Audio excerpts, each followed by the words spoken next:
August 15ರಂದು ಕೆಂಪುಕೋಟೆ ಮೇಲೆ ಪ್ರಧಾನಮಂತ್ರಿ ನರೇಂದ್ರ ಮೋದಿಜಿಯವರು RSS 100 ವರ್ಷ ತುಂಬಿರುವಂಥ ಸಂದರ್ಭದಲ್ಲಿ ಅಭಿನಂದನರ ಭಾಷಣವನ್ನು ಮಾಡಿರುವುದರಲ್ಲಿ ತೀವ್ರವಾಗಿ ಪ್ರತಿಕ್ರಿಯಿಸುತ್ತಿರುವಂಥ ಕಾಂಗ್ರೆಸ್ಗೆ ಮುಸುಮುಸಾಗಿದೆ.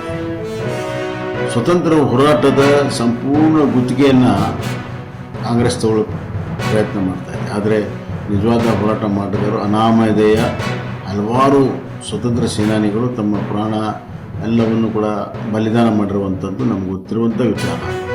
ಇವತ್ತು ರೈತರು, ಸಾಮಾನ್ಯ ಜನ, ಕೂಲಿಕಾರರು ಹಾಗೂ ಎಲ್ಲ ವರ್ಗದ ಜನ ಒಕ್ಕಟ್ಟಾಗಿ ಅಂದು ಸ್ವತಂತ್ರಕ್ಕಾಗಿ ತಮ್ಮ ಎಲ್ಲವ ಸರ್ವಸ್ವವನ್ನು ಕೂಡ ತ್ಯಾಗ ಮಾಡಿದ್ದಾರೆ. ಅದರ ಶ್ರೇಯಸ್ಸನ್ನು ಕೇವಲ ಕಾಂಗ್ರೆಸ್ ತೆಗೆದುಕೊಳ್ಳುವಂಥ ಪ್ರಯತ್ನ ಮಾಡ್ತಾರೆ. ಕಾಂಗ್ರೆಸ್ನವರು ಸ್ವತಂತ್ರ ಹೋರಾಟದ ಫಲಾನುಭವಿಗಳು.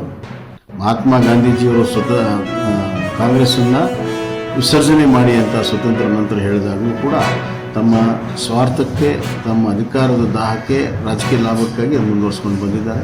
28 ವರ್ಷದಲ್ಲಿ ಅವರು ಮಾಡಿರುವಂಥ ಆಡಳಿತ ಈ ದೇಶವನ್ನು ಅತ್ಯಂತ ಹಿನ್ನಡೆ ತಂದಿದೆ.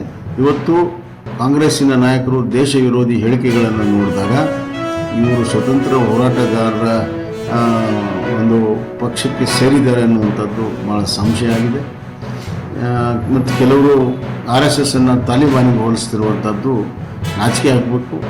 ಇವತ್ತು ಕಾಂಗ್ರೆಸ್ಸು ನಿಜವಾದ ತಾಲಿಬಾನ್ಗಳನ್ನು ಅಂದು ಟಿಪ್ಪುನ ದೊಡ್ಡ ಹೀರೋ ಮಾಡಿದರು.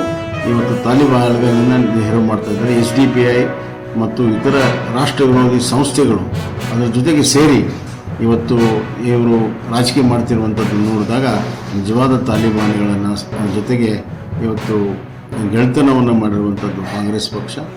ಮತ್ತು ಸಿದ್ದರಾಮಯ್ಯನವರು ತಾವು ಇವತ್ತು RSS ವಿರುದ್ಧ ಹೇಳಿಕೆ ಕಾಂಗ್ರೆಸ್ಸಿನ ಅಧಿನಾಯಕರಿಗೆ ರಾಹುಲ್ ಗಾಂಧಿಗೆ ಮೆಚ್ಚಕ್ಕೆ ಪ್ರಯತ್ನ ಕೊಡ್ತಾ ಇದ್ದಾರೆ.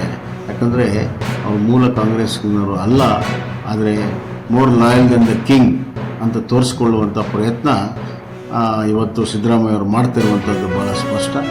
ಆದರೆ ನಾವೆಲ್ಲ RSS ಏನು ದೇಶ ಕಟ್ಟದಲ್ಲಿ ತೊಡಗಿದೆ ಅದಕ್ಕೆ ಸಂಪೂರ್ಣವಾದಂಥ ಬೆಂಬಲವನ್ನು ಮತ್ತು ಸಹಕಾರವನ್ನು ಕೊಟ್ಟು ದೇಶ ಕಟ್ಟೋದ್ರಲ್ಲಿ ನಾವೆಲ್ಲ ಒಂದಾಗಿ ಕೆಲಸ ಮಾಡುವಂಥದ್ದು ಅವಶ್ಯಕತೆ ಮತ್ತು ಅನಿವಾರ್ಯತೆ. ಆ ಕೆಲಸವನ್ನು ನಾವು ಮಾಡೋಣ ಅಂತ ಈ ನಾನು ಎಲ್ಲ ಭಾರತೀಯರಿಗೆ ವಿನಂತಿಯನ್ನು ಮಾಡ್ತೀನಿ.